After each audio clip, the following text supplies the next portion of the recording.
આજના સંદેશ વિશેષણની શરૂઆત કરીએ તો પંજાબ નેશનલ બેંક સાથે 14,500 કરોડ રૂપિયાનું કૌભાંડ આશરીને મેહુલ ચોકસી વિદેશ ભાગી ગયો છે। ત્યારે ભારતના ભાગીડુને ડોમિનિકામાંથી પરત લાવવાની કવાયત સરકારે તેજ કરી દીધી છે। ભારતીય અધિકારીઓ ડોમિનિકાથી મેહુલને પરત લાવવા માટે ત્યાં પહોંચી ગયા છે। ભારતના નાગરિક તરીકે મેહુલ ચોકસીએ દેશમાં મોટો ગુનો આચર્યો છે। આથી આ ભાગેડુ હીરાના વેપારીને ભારતને સોંપવામાં આવે તેવી પણ માંગ કરવામાં આવી છે। ડોમિનિકામાં ગેરકાયદેસર પ્રવેશ પછી ત્યાંની પોલીસે મેહુલ ચોકસીને શકમંદ હાલતમાં દરિયા કિનારેથી પકડીને તેને જેલના હવાલે કરી દીધો હતો। ત્યારબાદ કોર્ટના આદેશ બાદ મેહુલનો કોરોના રિપોર્ટ અને મેડિકલ ટેસ્ટ કરાયો છે। હાલ મેહુલ હોસ્પિટલમાં સારવાર હેઠળ છે।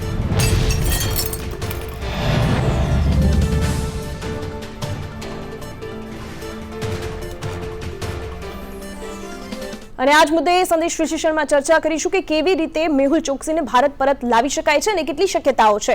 આપણી સાથે વરિષ્ઠ પત્રકાર જયેશ ઠકરાર જોડાઈ ગયા છે। જયેશભાઈ, આપનું સ્વાગત છે સંદેશ ન્યૂઝમાં। અને કદાચ વર્ષોથી એક જ મુદ્દો હતો કે ભાઈ મેહુલ ચોકસીને કેવી રીતે ભારતમાં પરત લાવી શકાય। હવે તે ડોમિનિકાની જેલમાં અને ત્યાંથી હોસ્પિટલમાં હાલ સારવાર હેઠળ છે। ભારતીય અધિકારીઓ પણ ત્યાં પહોંચી ગયા છે, પરંતુ એ જે નાગરિકતા ધરાવે છે એન્ટીગુઆની, ત્યાંથી તેને ભારત કેવી રીતે પરત લાવી શકાય અને કેવી શક્યતાઓ?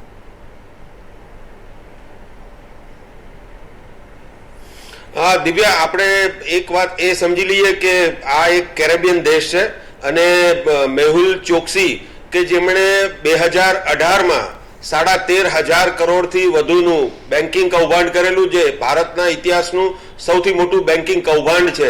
અને 2017માં જ, એટલે કે આ કૌભાંડનો પર્દાફાશ થાય એ પહેલા જ એમણે એન્ટીગુઆનું નાગરિકત્વ મેળવી લીધેલું હતું। ભારત શરૂઆતથી જ કહે છે કે આ નાગરિકત્વ મેળવવા માટે તેમણે ખોટા દસ્તાવેજો આપ્યા હતા અને એના કારણે જ એન્ટીગુઆ પાસેથી ભારત મેહુલ ચોકસીને પરત લાવવા માટે કવાયત કરી રહ્યું હતું।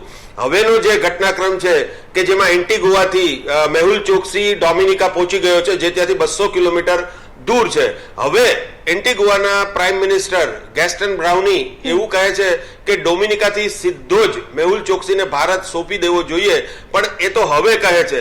દિવ્યા, સૌથી મોટી અડચણ એ છે કે મેહુલ ચોકસીના મામલે એન્ટીગુઆમાં પણ રાજકારણ બહુ તેજ બની ગયું છે અને ત્યાંથી જે વિરોધ પક્ષ જે છે પ્રોગ્રેસિવ પાર્ટી, એ મેહુલ ચોકસીને બચાવવા માટે જે દોડધામ કરી રહી છે અત્યારે, એ પોતે એવા આવેદનો આપી રહી છે કે મેહુલ ચોકસી નિર્દોષ છે અને આ માટે એન્ટીગુઆની સંસદનું એક સેશન બોલાવી અને ત્યાં મેહુલ ચોકસી ઉપર જે ભાગેડુનું લેબલ લાગ્યું છે, એમની પાસે ગેરકાયદે નાગરિકત્વનું જે લેબલ લાગ્યું છે, એ દૂર કરવા માંગે છે। એટલે અત્યારની પરિસ્થિતિ એવી છે કે મેહુલ ચોકસી જ્યારે ડોમિનિકામાં છે અને ડોમિનિકા ખાતે પણ ભારતે પોતે મેહુલ ચોકસીને પરત લાવવા માટે તેજ કવાયત કરી છે, ત્યારે જોવાનું એ રહે છે કે ડોમિનિકાથી મેહુલ ચોકસીને ભારત કેવી રીતે લાવવામાં આવે છે। ચોક્કસ। અને જયેશભાઈ, આપણે જે રીતે વેક્સિન અનેક દેશોને મોકલી છે ભારતે, અને તેમાં એક એન્ટીગુઆ પણ છે, અને એટલા જ માટે ભારતની સરકાર પણ કદાચ એવું ઈચ્છી રહી હોય કે એન્ટીગુઆ તેમને સીધો જ મેહુલ ચોકસી પરત આપે ડોમિનિકાથી, તેવું બની શકે। અને કદાચ એ જ કારણોસર ત્યાંના જે પ્રધાનમંત્રી છે તે પણ આ વાત કરી રહ્યા છે। પરંતુ આ જે રીતે વેક્સિન મોકલી હતી અને ત્યારબાદ એ દેશ સાથે આપણી મૈત્રી સંબંધ હોવાનું પણ સાબિત થયું હતું, તો શું આ મુદ્દાને લઈને મેહુલ ચોકસીને પરત લાવવામાં કોઈ પણ શક્યતા અથવા તો કોઈ પણ હેલ્પ મળી શકે?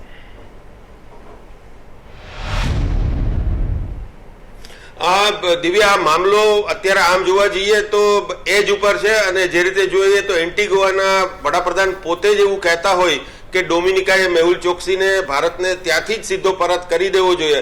અને આપણે જોઈએ છીએ કે ડોમિનિકામાં એક ભારતીય વિમાન અત્યારે ઉભેલું જ છે અને ત્યાંનું જે એરપોર્ટ છે ત્યાં આપણા લોકો એમના દસ્તાવેજો લઈ અને ત્યાં છે। એટલે જે કાયદાકીય ગતિવિધિ તો તેજ બની ગઈ છે, પણ હવે આમાં રાજકીય રીતે એ જોવાનું રહે છે કે એન્ટીગુઆ અને ડોમિનિકા બંને અલગ છે અને ડોમિનિકામાં હવે આ બાબતે સરકાર કેવું વલણ અપનાવે છે, કેમ કે અત્યારે ત્યાંના જે પોલીસ કમિશનર છે એમણે તો એ જાહેરાત કરી દીધી છે કે એમણે જે એન્ટ્રી કરેલી હતી એન્ટીગુઆથી ડોમિનિકાની, એમાં એમની ધરપકડ કરવામાં આવી છે અને એમના શરીર ઉપર આપણે જોઈએ છીએ કે કેટલાક ઈજાના નિશાનો પણ જોવા મળ્યા છે।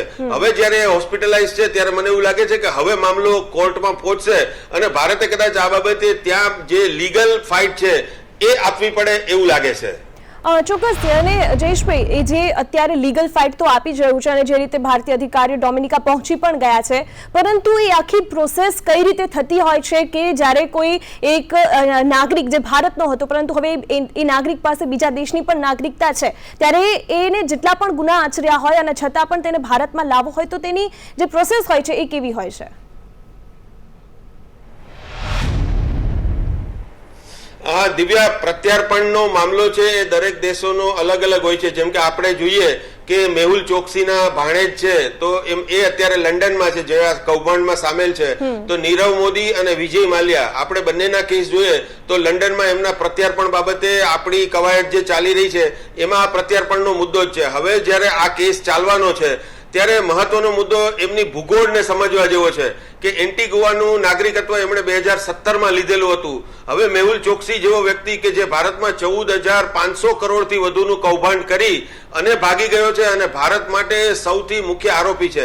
આપણે ભારતમાં એમની ઘણી બધી કરોડોની સંપત્તિ, એમના ફ્લેટ, એમના આવાસો, આ બધી જ જગ્યાએ નોટિસો લગાવેલી છે. એટલે ભારત માટે મોસ્ટ વોન્ટેડ છે અને ભારતના એન્ટીગુઆ સાથે ખૂબ જ સારા સંબંધ છે. કદાચ આ જ પરિસ્થિતિ અને હવે એમનો કેસ જે ચાલવાનો છે ત્યારે જે એન્ટીગુઆથી સરકી અને ડોમિનિકા પહોંચી ગયો છે અને દરિયાઈ રસ્તે ત્યાં પહોંચ્યા પછી હવે એમની સામે કોર્ટ કાર્યવાહી ત્યાં ચાલી રહી છે. એટલે પ્રત્યાર્પણનો મામલો હવે આપણે જેમ એન્ટીગુઆ સાથે ચાલે છે એવી જ રીતે ડોમિનિકા કે જે એક અલગ પ્રદેશ છે એમની સાથે પણ ભારતના સત્તાવાળાઓ એ ચેક કરી રહ્યા છે કે આવી પરિસ્થિતિમાં જો ત્વરિત એમને ડોમિનિકાથી જ ભારતને સોંપી દેવામાં આવે તો મને લાગે છે કે એની આપણું કામ તરત જ પૂરું થઈ જાય. પરંતુ મને લાગતું નથી કે એટલું એ સહેલું હોય, કેમ કે ત્યાં પણ એમના બચાવવા વાળા ઘણા બધા લોકો છે અને આ બધા નાના નાના કેરેબિયન દેશો છે.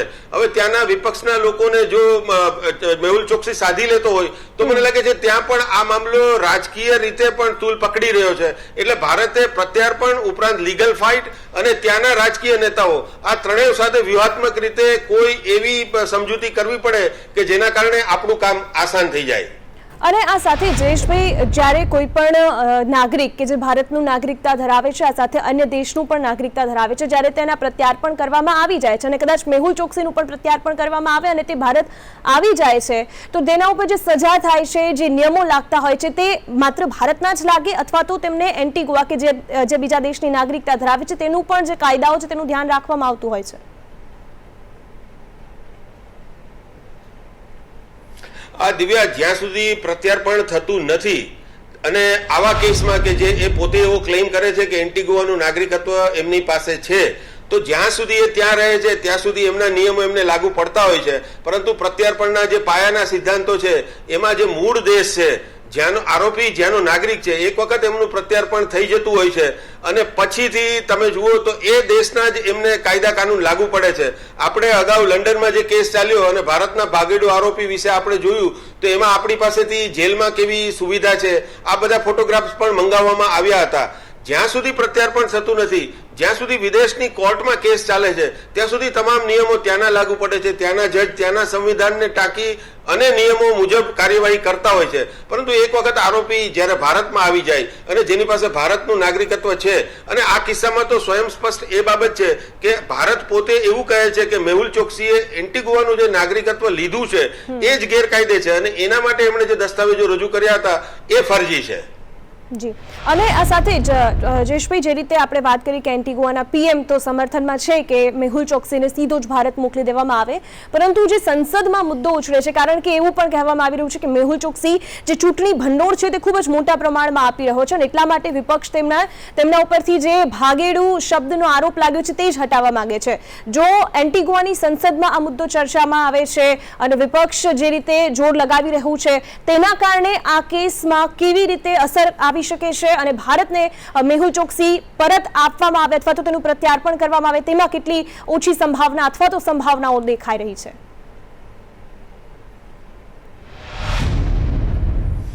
દિવ્યા, હવે જો ડોમિનિકાથી મેહુલ ચોકસીને એન્ટીગુઆ પરત લઈ જવામાં આવે અથવા તો એન્ટીગુઆના ત્યાં એ હાજર થાય તો આ બહુ મુશ્કેલ બાબત છે ભારત માટે, કેમ કે ત્યાંના વિપક્ષ છે એ કાગારોડ મચાવી રહ્યા છે અને પ્રોગ્રેસિવ પાર્ટી પોતે તો એવું કહે છે કે મેહુલ ચોકસી ભાગેડુ છે જ નહીં, એ એમની સત્યતા છે એનામાં. પરંતુ આ સમગ્ર કિસ્સામાં ગેસ્ટન બ્રાઉની કે જે એન્ટીગુઆના પ્રાઇમ મિનિસ્ટર છે એમનું નિવેદન બહુ મહત્વનું છે કે એમણે ખરા સમયે જ એવું કહ્યું છે કે એન્ટીગુઆમાં જે રાજકીય પરિસ્થિતિ છે એ જોતા મેહુલ ચોકસીને ડોમિનિકાથી જ સીધો ભારત મોકલી દેવામાં આવે, એટલે કદાચ ડોમિનિકાથી મેહુલ ચોકસીને જો ભારત લઈ આવવામાં આવે અને એ બાબતે ભારતની જે વ્યૂહાત્મક નીતિ છે ડોમિનિકાના સત્તાવાળાઓ સાથેની એ સફળ થાય તો ભારત માટે આ કામ બહુ આસાન છે. પરંતુ કેમ કે 3 વર્ષથી એન્ટીગુઆમાં મેહુલ ચોકસી રહે છે અને 3 વર્ષમાં આ જ પ્રાઇમ મિનિસ્ટર એન્ટીગુઆના છે એ ભારતને મેહુલ ચોકસી આપી શક્યા નથી, તો હવે જ્યારે એ મેહુલ ચોકસી ડોમિનિકા છે ત્યારે ગેસ્ટન બ્રાઉની જે કહે છે કે મેહુલ ચોકસીને ભારતને સોંપી દેવો જોઈએ, તો મને લાગે છે કે એન્ટીગુઆના રાજકારણમાં કદાચ વિપક્ષનું જોર વધી રહ્યું છે અને ત્યાં આપણું કામ બહુ મુશ્કેલ દેખાય છે. એટલે સાચામાં સાચો રસ્તો અને ભારત માટે સારામાં સારો રસ્તો તો એ જ છે કે ડોમિનિકામાં અત્યારે હોસ્પિટલાઇઝ રહેલા મેહુલ ચોકસીને ત્યાંથી જ ભારત લાવવામાં આવે. ચોક્કસથી જયેશભાઈ, આપ મારી સાથે જોડાયા બદલ આપનો ખૂબ ખૂબ આભાર.